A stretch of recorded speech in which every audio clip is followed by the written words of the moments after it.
میری تنقید نہیں، میری تحقیق میں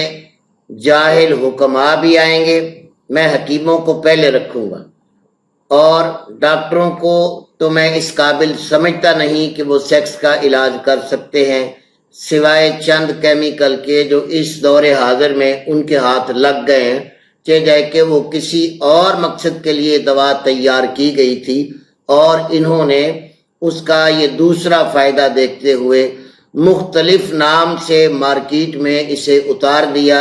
جیسے ویاگرا چل رہی ہے اور آج کل سیالس چل رہی ہے،